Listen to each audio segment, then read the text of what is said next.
Arrepentimiento para vida. De manera que también a los gentiles ha dado Dios arrepentimiento para vida. Hechos 11:18. Uno de los mayores obstáculos que haya tenido que superar jamás la religión cristiana fue el prejuicio inveterado que se apoderó de las mentes de sus primeros seguidores. Los creyentes judíos, los 12 apóstoles y aquellos que Jesucristo había llamado de entre los esparcidos de Israel, estaban tan apegados a la idea de que la salvación era de los judíos y que nadie sino los discípulos de Abraham, o por lo menos los circuncidados, podían ser salvos, que no podían aceptar la idea de que Jesús hubiera venido para ser el Salvador de todas las naciones y que en él serían benditos todos los pueblos de la tierra.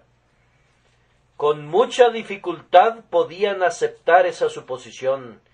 Era tan opuesta a toda su educación judía que los vemos convocando a Pedro a un concilio de cristianos y preguntándole: ¿por qué has entrado en casa de hombres incircuncisos y has comido con ellos?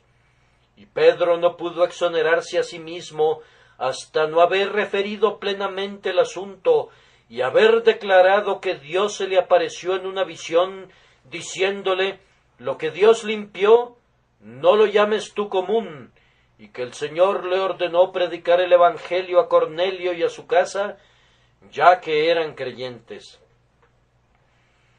Después de esto, el poder de la gracia fue tan enorme que esos judíos no pudieron resistirle más, y pese a toda su previa educación, de inmediato asumieron el principio comprensivo del cristianismo y glorificaron a Dios diciendo: de manera que también a los gentiles ha dado Dios arrepentimiento para vida. Bendigamos a Dios porque ahora estamos libres de los impedimentos del judaísmo y porque tampoco estamos bajo los impedimentos de un gentilismo que a su vez ha excluido a los judíos, sino que vivimos muy cerca del bienaventurado tiempo que se aproxima, cuando judío y gentil, esclavo o libre, se sentirán uno con Jesucristo, nuestra cabeza. No me propongo abundar sobre este tópico, sino que mi tema el día de hoy será el arrepentimiento para vida. Pido gracia a Dios para hablarles de tal manera que su palabra sea como una espada cortante que penetra hasta partir el alma y el espíritu, las coyunturas y los tuétanos. Por arrepentimiento para vida, creo que debemos entender aquel arrepentimiento que va acompañado de vida espiritual en el alma y que asegura la vida eterna a todo aquel que lo posee. El arrepentimiento para vida, afirmo, trae consigo vida espiritual, o más bien, es la primera consecuencia procedente de esa vida. Hay arrepentimientos que no son signos de vida, excepto de vida natural, porque sólo son efectuados por el poder de la conciencia y la voz de la naturaleza que habla en los hombres. Pero el arrepentimiento del que se habla aquí es producido por el autor de la vida, y cuando viene, engendra tal vida en el alma que aquellos que estaban muertos en sus delitos y pecados son revividos conjuntamente con Cristo. Aquellos que no tenían receptividad espiritual, ahora reciben con mansedumbre la palabra implantada. Aquellos que dormitaban en el propio centro de la corrupción, reciben el poder de convertirse en hijos de Dios y de estar cerca de su trono. Yo creo que este es el arrepentimiento para vida, aquel arrepentimiento que da vida a un espíritu muerto. También he dicho que este arrepentimiento asegura la vida eterna, pues hay arrepentimientos de los cuales oyes hablar a los hombres que no aseguran la salvación del alma. Algunos predicadores afirman que aunque los hombres pueden arrepentirse y creer, también pueden apostatar y perecer. No pretendemos consumir nuestro tiempo haciendo un alto para exponer su error ahora. A menudo hemos considerado eso antes y hemos refutado todo lo que pudieran decir en defensa de su dogma. Pensemos en un arrepentimiento infinitamente mejor. El arrepentimiento de nuestro texto no es ese arrepentimiento, sino que es un arrepentimiento para vida, un arrepentimiento que es un verdadero signo de salvación eterna en Cristo, un arrepentimiento que nos preserva en Jesús a través de este estado temporal y que cuando hayamos pasado a la eternidad nos proporciona una bienaventuranza que no puede ser destruida. Arrepentimiento para vida es la salvación real del alma, es el germen que contiene todos los elementos esenciales de la salvación, que los resguarda para nosotros y que nos prepara para ellos. En este día hemos de prestar una atención acompañada de oración al arrepentimiento que es para vida. Primero, voy a dedicar unos cuantos minutos a la consideración del arrepentimiento falso. En segundo lugar, voy a considerar los signos que caracterizan al verdadero arrepentimiento y posteriormente enalteceré la caridad divina de la cual está escrito: de manera que también a los gentiles ha dado Dios arrepentimiento para vida. Primero, entonces, consideraremos ciertos falsos arrepentimientos. Voy a comenzar haciendo esta observación, que espantarse bajo el sonido del Evangelio no es arrepentimiento. Hay muchas personas que cuando oyen un fiel sermón evangélico permanecen agitadas y conmovidas. Mediante un cierto poder que acompaña la palabra, Dios da testimonio de que se trata de su propia palabra y provoca en aquellos que la oyen un cierto temblor involuntario. He visto a algunas personas, cuando las verdades de la Escritura han resonado desde este púlpito, cuyas rodillas han temblado chocando entre sí, cuyos ojos han derramado lágrimas como si hubiesen sido fuentes de agua.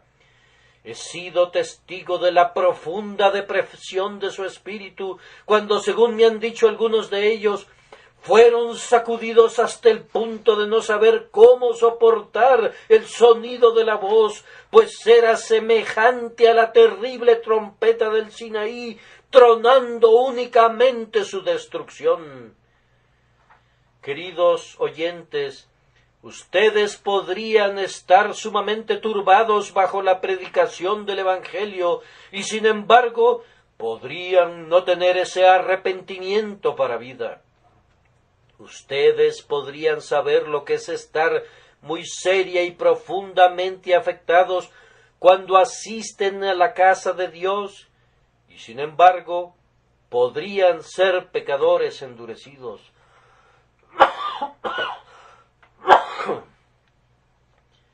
Permítanme confirmar esta observación mediante un ejemplo.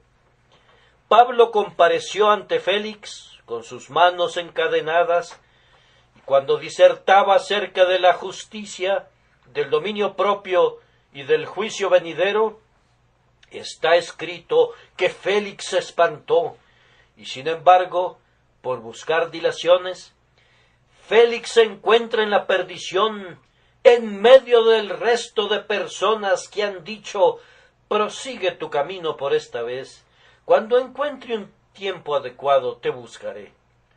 Hay muchas personas que no pueden asistir a la casa de Dios sin alarmarse. Ustedes saben lo que es estar espantados ante el pensamiento de que Dios los castigará. Puede ser que con frecuencia hayan sido inducidos a una emoción sincera bajo la influencia del ministro de Dios, pero permítanme decirles que a pesar de todo podrían ser desechados porque no se han arrepentido de sus pecados ni se han vuelto a Dios. Peor aún, es muy posible que no solamente se espanten ante la palabra de Dios, sino que podrían volverse Agripas amigables y estar por poco persuadidos a volverse a Jesucristo, y sin embargo no tener ningún arrepentimiento. Podrían ir más allá y llegar a desear el Evangelio. Podrían decir, oh, este Evangelio es algo tan bueno que yo quisiera recibirlo. Asegura tanta felicidad aquí y tanto gozo en el más allá que quisiera poder llamarlo mío. Oh, es bueno oír de esta manera esta voz de Dios, pero podrían quedarse tranquilos, y mientras algún texto poderoso es predicado adecuadamente, podrían decirse, creo que es verdad, pero tiene que entrar en el corazón antes de que puedan arrepentirse. Puedes incluso caer de rodillas en oración y pedir con labios aterrados que esto sea de bendición para tu alma. Y después de todo, podrías ser que no fueras un hijo de Dios. Podrías decir como Agripa le dijo a Pablo, por poco me persuades a ser cristiano. Sin embargo, igual que Agripa, podrías no pasar más allá del por poco. Agripa estaba casi persuadido a ser cristiano, pero no plenamente convencido. Ahora, ¿cuántos de ustedes han estado por poco persuadidos y sin embargo no están realmente en el camino de la vida eterna? ¿Cuán a menudo la convicción los ha conducido a caer de rodillas y por poco se han arrepentido, pero han permanecido allí sin arrepentirse realmente? ¿Ven aquel cadáver? Murió recientemente. Todavía no ha adquirido la lividez mortal, su color se asemeja todavía a la vida, su mano está tibia todavía, podría pensarse que está vivo y casi pareciera respirar. Todo está íntegro. El gusano escasamente lo ha tocado, la descomposición escasamente se ha presentado, no hay ningún olor fétido. Sin embargo, la vida se ha ido. No hay ninguna vida allí. Lo mismo sucede con ustedes. Por poco están vivos. Por poco tienen cada órgano externo de la religión que tiene el cristiano, pero no tienen vida. Podrían tener un arrepentimiento, pero no el arrepentimiento sincero. Oh hipócrita, te advierto el día de hoy que no solamente podrías sentir espanto, sino hasta una complacencia por la palabra de Dios, y sin embargo, después de todo, no tener arrepentimiento para vida. Todavía podrían hundirse en el pozo del abismo y escuchar que se diga, apartaos de mí, malditos, al fuego eterno preparado para el diablo y sus ángeles.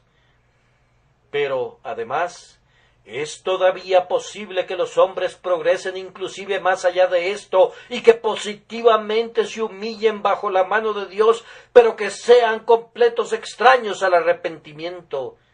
Su bondad no es como la nube mañanera y el rocío temprano que se desvanecen, sino que después que escuchan el sermón regresan a casa y realizan lo que ellos conciben que es la obra del arrepentimiento, es decir, renuncian a ciertos vicios y necedades, se visten de cilicio y sus lágrimas se derraman muy abundantemente por causa de lo que han hecho. Se lamentan delante de Dios y sin embargo, con todo eso, su arrepentimiento no es sino un arrepentimiento pasajero y regresan otra vez a sus pecados. ¿Acaso niegan que exista tal penitencia? Permítanme contarles un caso. Un cierto hombre llamado Acab codiciaba la viña de su vecino Nabot, que se rehusaba a venderla a cualquier precio ni hacer un intercambio. Acab consultó con su esposa Jezabel, que urdió el plan de matar a Nabot para que el rey se apropiara de la viña. Después que Nabot murió y Acab hubo tomado posesión de la viña, el siervo del Señor se reunió con Acab y le dijo: ¿No mataste y también has despojado? Así ha dicho Jehová: en el mismo lugar donde lamieron los perros la sangre de Nabot, los perros lamerán también tu sangre, tu misma sangre. He aquí yo traigo mal sobre ti y barreré tu posteridad. Leemos que Acab se fue y anduvo humillado. Y el Señor dijo: pues por cuanto se ha humillado delante de mí, no traeré el mal en sus días. Él le había concedido una suerte de misericordia, pero leemos a continuación en el siguiente capítulo que Acab se rebeló y en una batalla en Ramot de Galaad, de conformidad al siervo del Señor, fue muerto allí. Así que los perros lamieron su sangre exactamente en la viña de Nabot. Ustedes también, les digo, podrían andar humillados delante de Dios por un tiempo, y sin embargo podrían seguir siendo los esclavos de sus transgresiones.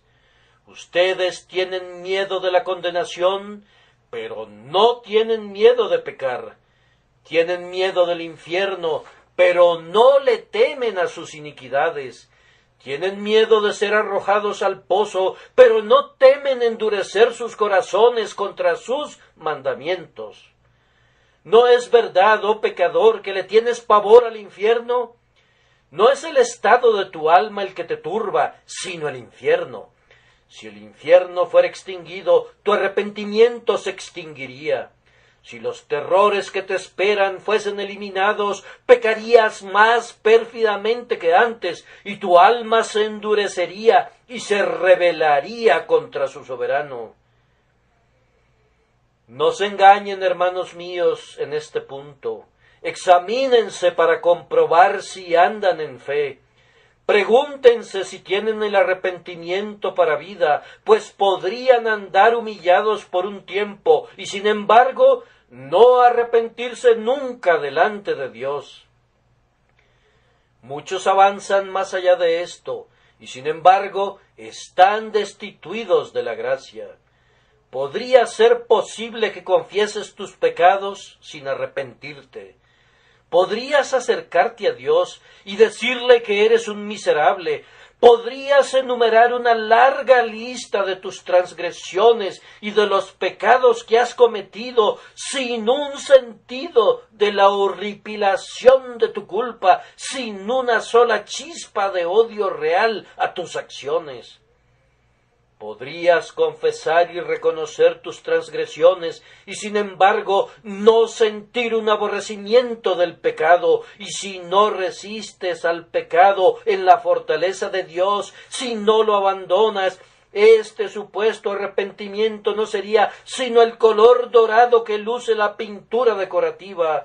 No se trata de la gracia que realmente transforma en el oro que soporta el fuego.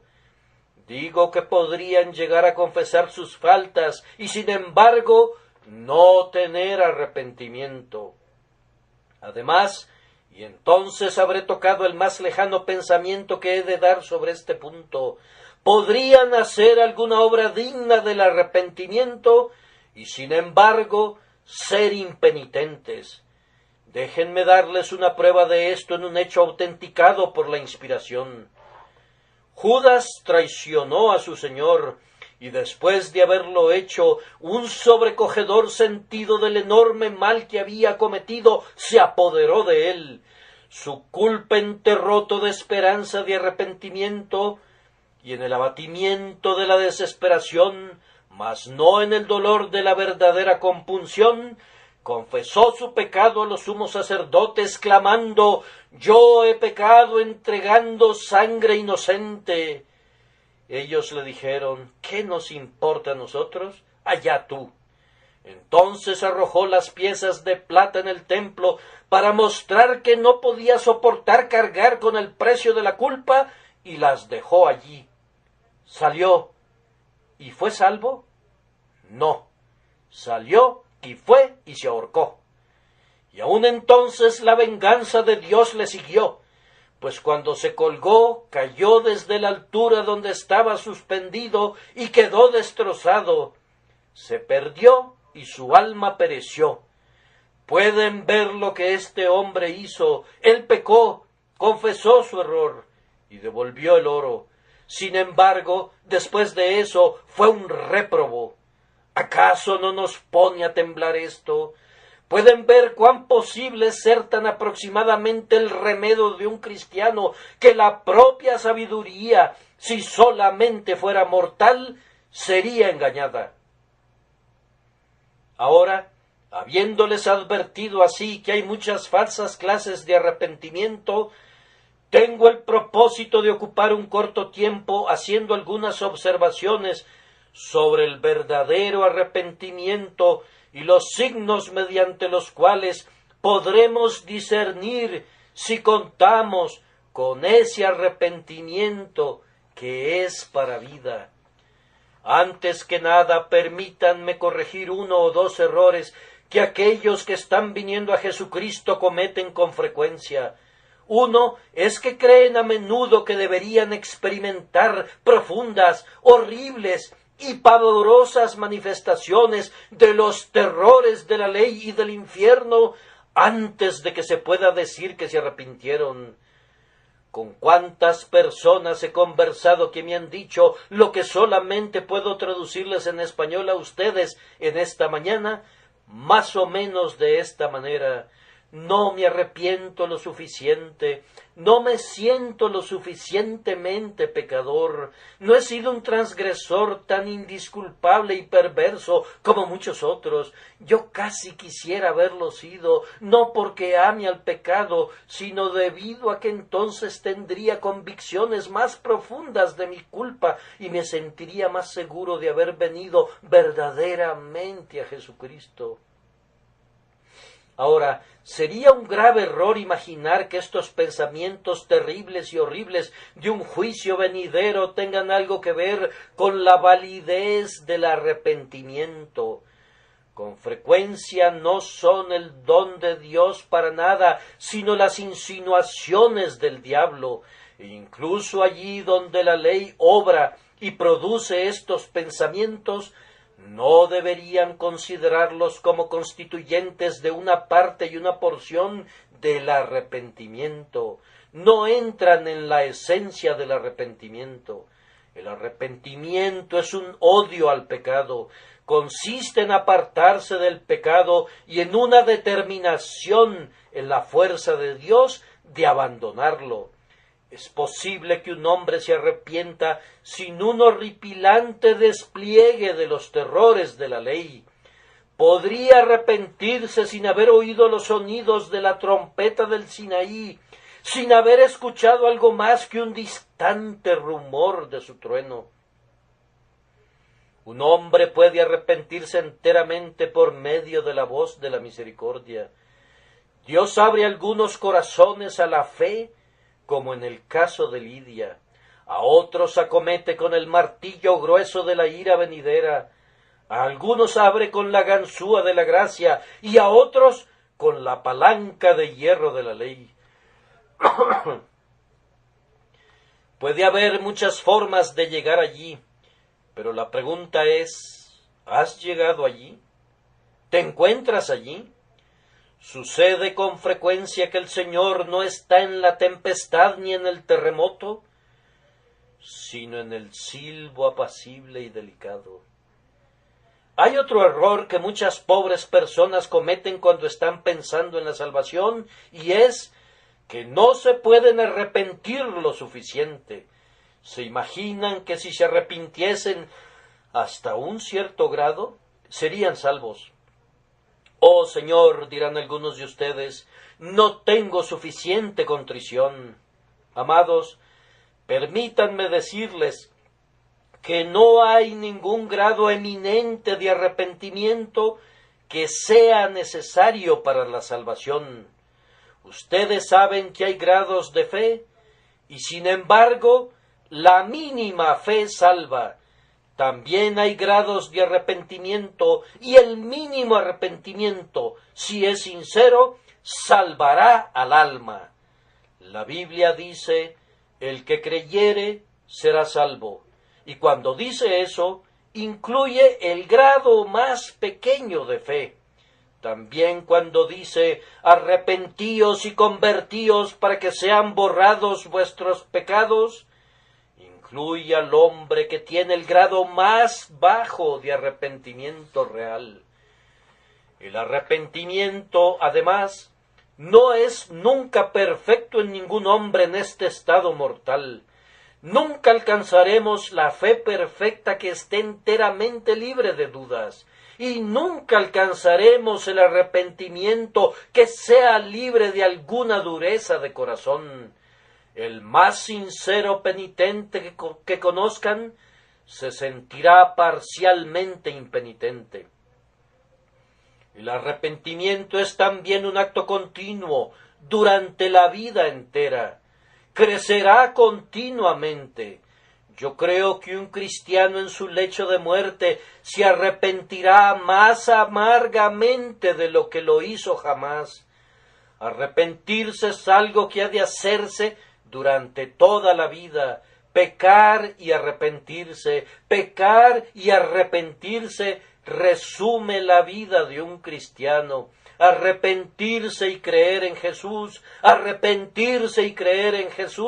conforma la consumación de su felicidad. No deben esperar ser perfectos en arrepentimiento antes de ser salvos. Ningún cristiano puede ser perfecto. El arrepentimiento es una gracia. Algunas personas lo predican como una condición de salvación, condición de insensatez. No hay condiciones para la salvación. Dios mismo da la salvación y Él únicamente la da a los que Él quiere. Dice, tendré misericordia del que yo tenga misericordia. Sí, entonces, Dios te ha dado el mínimo arrepentimiento y es un arrepentimiento sincero. Alábalo por ello y espera que ese arrepentimiento crezca más y más profundamente conforme sigas adelante. Entonces esta observación ha de ser aplicada a todos los cristianos. Hombres y mujeres cristianos, ustedes sienten que no tienen un arrepentimiento lo suficientemente profundo, sienten que no tienen una fe lo suficientemente grande. ¿Qué han de hacer? Pidan un aumento de fe y crecerá. Lo mismo sucede con el arrepentimiento. ¿Han tratado alguna vez de alcanzar un profundo arrepentimiento? Amigos míos, si han fracasado en el intento, confíen en Jesús y traten cada día de obtener un espíritu penitencial. No esperen tener, lo repito, un perfecto arrepentimiento al principio. Han de tener contrición sincera y luego, bajo la gracia divina, irán de poder en poder hasta que al final odiarán y aborrecerán el pecado como a una serpiente o a una víbora, y entonces estarán cerca, muy cerca de la perfección del arrepentimiento. Les he dado estas consideraciones entonces como inicio del tema. Y ahora ustedes preguntarán, ¿cuáles son los signos del verdadero arrepentimiento a los ojos de Dios? Primero les digo que hay pena en él. Nadie se arrepiente jamás del pecado sin sentir algún tipo de tristeza a la vez. Puede ser más o menos intensa, de acuerdo a la manera en que Dios les llama y a su previa manera de vida, pero debe haber alguna tristeza. No nos importa cuándo llega, pero en algún momento o en otro debe llegar, o no sería el arrepentimiento de un cristiano. Conocí una vez a un hombre que profesaba que se había arrepentido, y en verdad su carácter había cambiado externamente, pero nunca pude ver que tuviera un dolor real por el pecado. Tampoco vi jamás algunas señales de contrición en él cuando profesó creer en Jesús. Yo consideré que en ese hombre se trataba de un salto extático a la gracia, y encontré después que tuvo exactamente un salto igualmente extático a la culpa otra vez. Él no era una oveja de Dios, pues no había sido lavado en contrición, pues todo el pueblo de Dios ha de ser lavado en contrición cuando es convertido de sus pecados. Nadie puede venir a Cristo y conocer su perdón sin sentir que el pecado es una cosa odiosa, pues llevó a la muerte a Cristo. Ustedes que tienen sus ojos secos, sus rodillas sin doblar y sus corazones empedernidos, ¿cómo podrían pensar que son salvos? El Evangelio promete salvación únicamente a aquellos que realmente se arrepienten. Sin embargo, para no herir a ninguno de ustedes y hacerles sentir algo que no es mi intención hacerles sentir, permítanme observar que no quiero decir que deban derramar lágrimas reales. Algunos hombres tienen una constitución tan dura que no podrían derramar una sola lágrima. He conocido a algunas personas que han sido capaces de suspirar y de gemir, pero las lágrimas no brotan. Bien, yo digo que aunque las lágrimas suministran a menudo evidencias de contrición, podrían tener arrepentimiento para vida sin ellas. Lo que yo quisiera que entendieran es que debe haber un dolor real. Si la oración no es vocal, debe ser secreta. Para mostrar el arrepentimiento, aunque sea mínimo, debe haber un gemido, aunque no haya palabras, debe haber por lo menos un suspiro, aunque no haya lágrimas. En este arrepentimiento ha de haber, pienso, no únicamente dolor, sino que ha de haber algo práctico. Debe ser un arrepentimiento práctico. No basta con decir que lo sentimos y arrepentirnos, y luego continuar día a día como siempre caminamos. Muchas personas están muy apenadas y muy penitentes por sus pecados pasados. Óiganlos hablar. Oh, dicen, lamento profundamente haber sido un borracho un día, y sinceramente deploro haber caído en ese pecado. Lamento profundamente haber hecho eso. Luego se van directo a casa, y cuando llega la 1 de la tarde del día domingo, los encontrarán bebiendo otra vez. Y sin embargo, esa gente dice que se ha arrepentido. ¿Acaso les creerían ustedes cuando dicen que son pecadores, pero que no aman el pecado? Puede ser que no lo amen durante un tiempo, pero podrían ser sinceros penitentes y luego ir y transgredir otra vez inmediatamente en la misma forma en que lo hicieron antes. ¿Cómo podríamos creerles si transgreden una y otra vez y no abandonan su pecado? Conocemos a un árbol por sus frutos, y ustedes que son penitentes producirán obras de arrepentimiento. A menudo he considerado como un muy hermoso ejemplo que refleja el poder de la contrición una anécdota aportada por un piadoso ministro. Él había estado predicando sobre el arrepentimiento y en el curso de su sermón habló del pecado del robo. Cuando iba camino a su casa, un trabajador se le acercó y el ministro observó que tenía algo bajo su uniforme de obrero. El ministro le dijo que no tenía que acompañarle más lejos, pero el hombre persistió. Por fin le dijo: «Traigo un azadón bajo mi brazo que robé en aquella finca.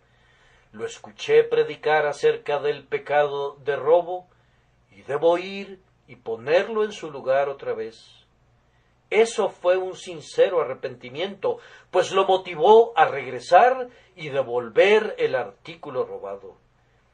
Sucedía lo mismo con los isleños de los mares del sur, de quienes leemos que robaban la ropa y los muebles de los misioneros y todo lo que se podían llevar de sus casas, pero cuando eran convertidos salvadoramente, les llevaban todo de regreso.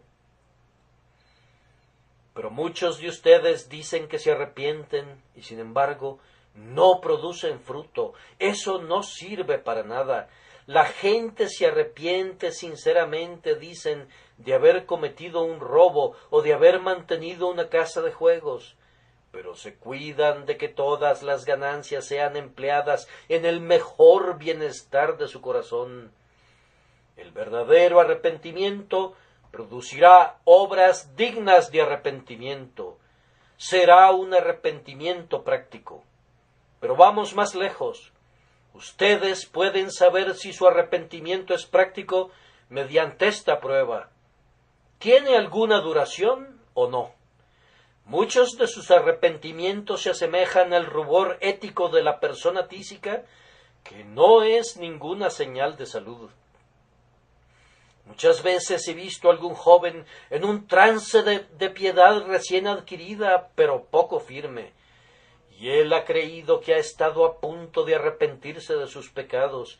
Durante algunas horas, tal persona está profundamente contrita delante de Dios y por semanas renuncia a sus necedades.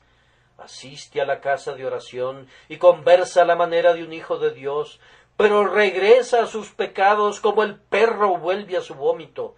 El espíritu inmundo ha vuelto a su casa y ha tomado consigo otros 7 espíritus peores que él.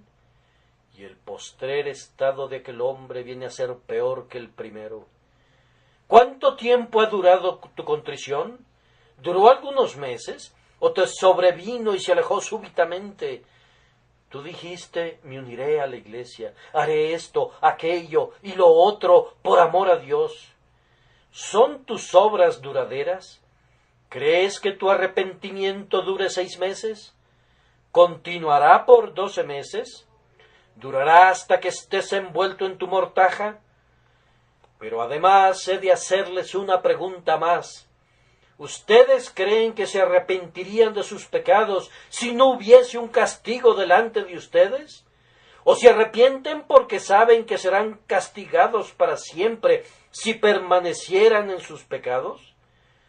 Supongan que les dijera que no existe el infierno del todo, que si quisieran podrían blasfemar o si quisieran podrían vivir sin Dios. Supongan que no hubiera recompensa para la virtud y no hubiera castigo para el pecado. ¿Cuál elegirían?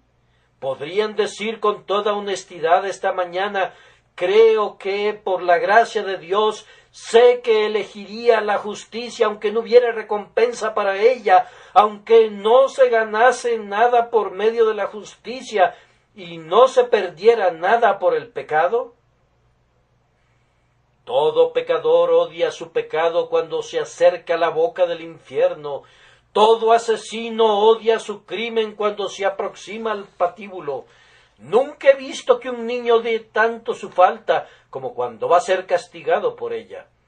Si no tuvieran un motivo para temer al abismo, si supiesen que pudieran entregar su vida al pecado y que pudieran hacerlo con impunidad, aun así sentirían que odiaban al pecado y que no podrían y no querrían cometer el pecado excepto por causa de la debilidad de la carne.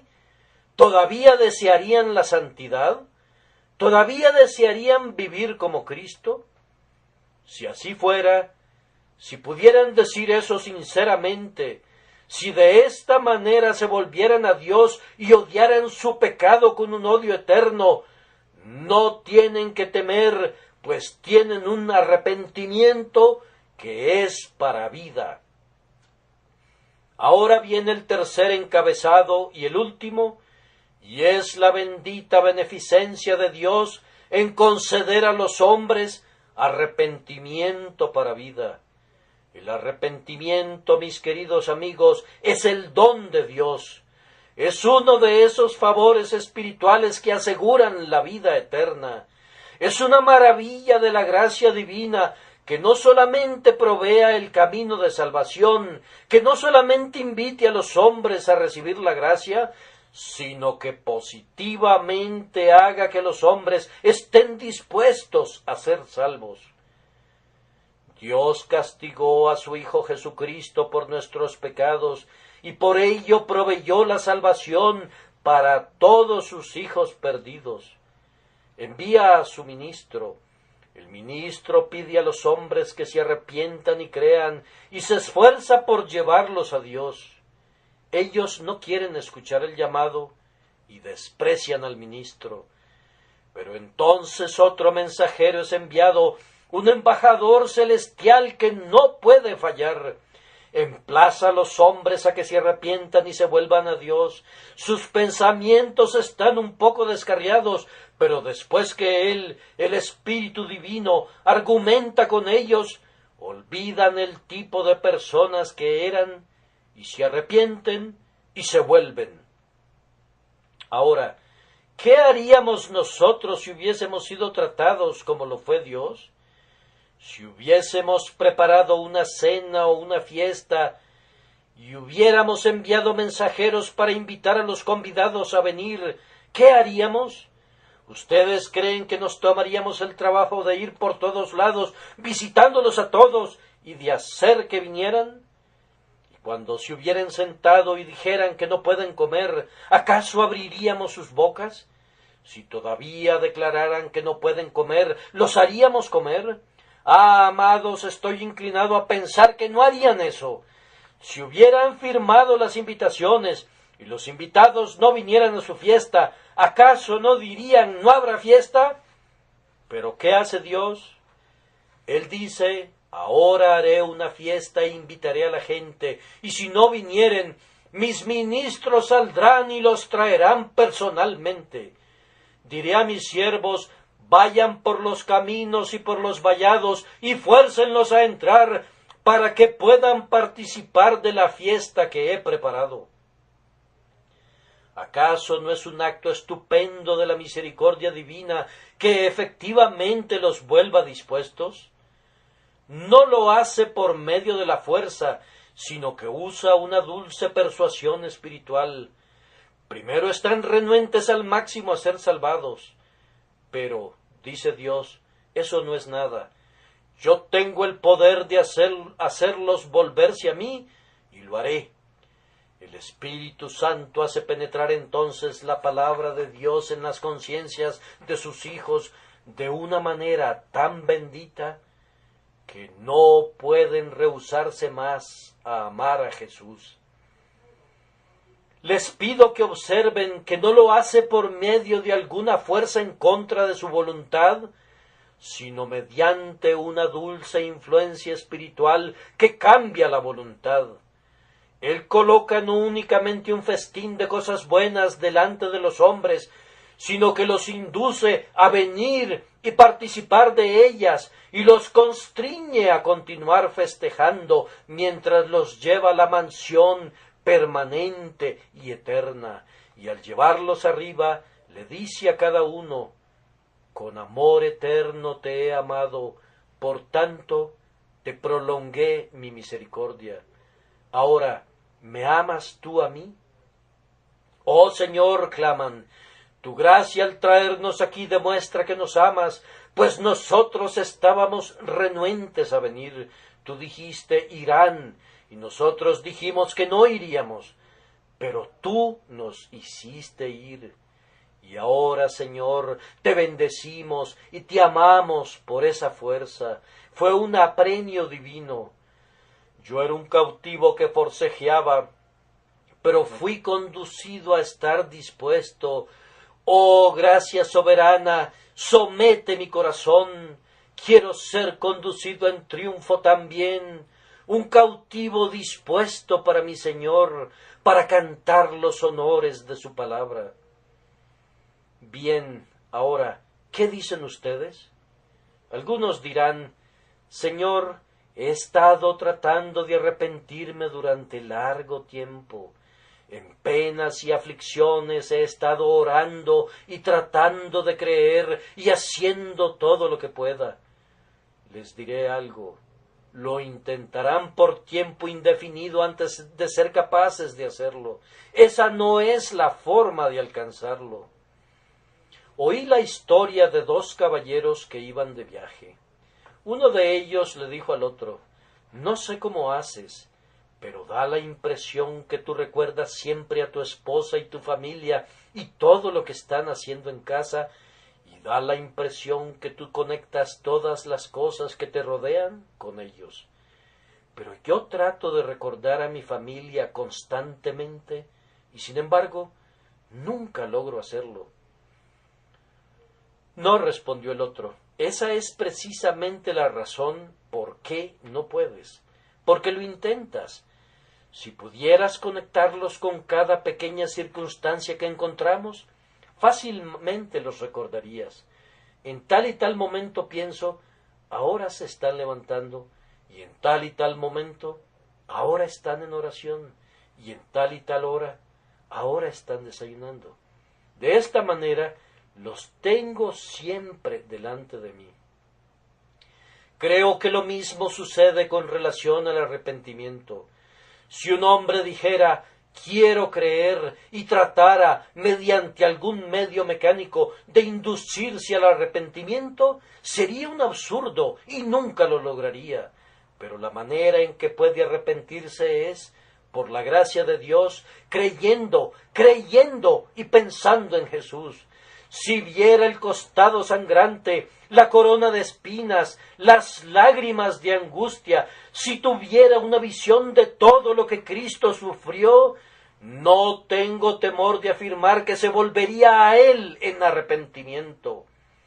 Apostaría la reputación que yo pudiera tener en las cosas espirituales, afirmando que un hombre no puede, bajo la influencia del Espíritu Santo de Dios, contemplar la cruz de Cristo sin un corazón quebrantado.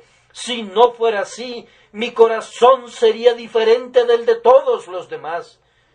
No he conocido nunca a nadie que hubiera reflexionado y mirado a la cruz, que no hubiera descubierto que la cruz engendró arrepentimiento y engendró fe. Miramos a Jesús si queremos ser salvos, y luego decimos: «sacrificio admirable que Jesús haya muerto así para salvar a los pecadores». Si quieres la fe, debes recordar que Él la da. Si quieres el arrepentimiento, Él lo da. Si quieres vida eterna, Él la da liberalmente. Él puede forzarte a sentir tu gran pecado y llevarte al arrepentimiento por la mirada de la cruz del Calvario y el sonido del mayor y más profundo clamor de muerte: «Eloi, Eloi, lama sabactani». Dios mío, ¿por qué me has desamparado? Eso engendrará arrepentimiento. Eso te hará llorar y decir: «¡ay! Y mi Salvador sangró, y mi soberano murió por mí». Entonces, amado amigo, si quisieras tener arrepentimiento, este es mi mejor consejo para ti: mira a Jesús, y que el bendito dador de todo arrepentimiento para salvación te guarde de los falsos arrepentimientos que he descrito y te dé ese arrepentimiento que existe para vida. Arrepiéntete, clama la voz celestial, y no oses demorarte. El infeliz que desdeña el mandato muere y se enfrenta a un fiero día. El ojo soberano de Dios ya no pasa por alto los crímenes de los hombres. Sus heraldos son despachados por doquier para advertir al mundo de pecado. Los emplazamientos abarcan toda la tierra, que la tierra concurra y tema. Escuchen, hombres de cuna real, y que sus vasallos oigan también. Juntos ante su presencia dóblense y confiesen toda culpa. Abracen al bendito Salvador ahora, no minimicen su gracia, dobléguense antes de que la terrible trompeta suene y los llame a su tribunal, pues la misericordia conoce el límite establecido y se convierte en venganza allí.